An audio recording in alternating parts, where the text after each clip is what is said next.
So I was recently working in my art journal, and you can see I work in a junk journal, lots of pages that are sort of halfway done. And I encountered a problem, and I thought it was kind of worth sharing how I problem solved that problem. So I taped out a design. This is something I do quite often using painter's tape.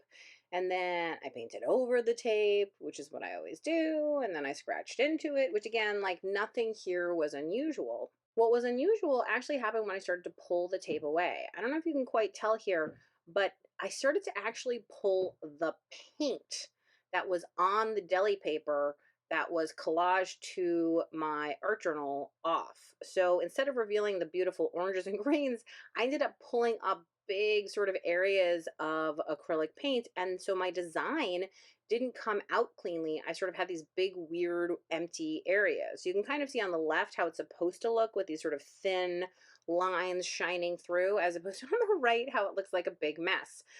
So one of my troubleshooting techniques I use all the time is just kind of like get things settled and move on. So I just use some gel medium to sort of, push down the edges that were coming up. And I decided to work on the left side of the page while I let myself think. Now on the left side, by the way, I had a scrap of paper that I had screen printed a design onto. And so I just decided to sort of finish that design, but using markers as opposed to anything else.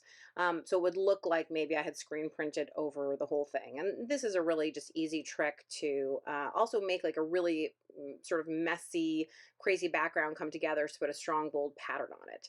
So problem solving again, I decided maybe I would put some pattern into those empty white areas. I tried some lines with a pencil, vertical, horizontal, maybe even, like a check.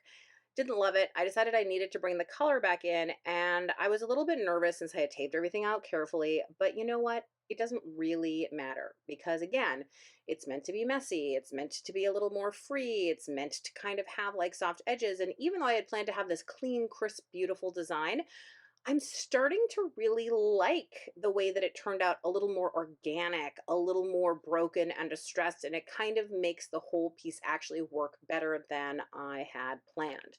So in the end, even though it was a terrible mistake and I was very mad and I may have used some inappropriate words in the making of this, I'm actually very pleased with how it turned out in the end. So you never know, when you make a mistake, it may actually just be a creative opportunity. Thanks so much for watching this video. I hope you'll give me a thumbs up and go ahead and subscribe to my YouTube channel and check out my classes at balzerdesigns.com.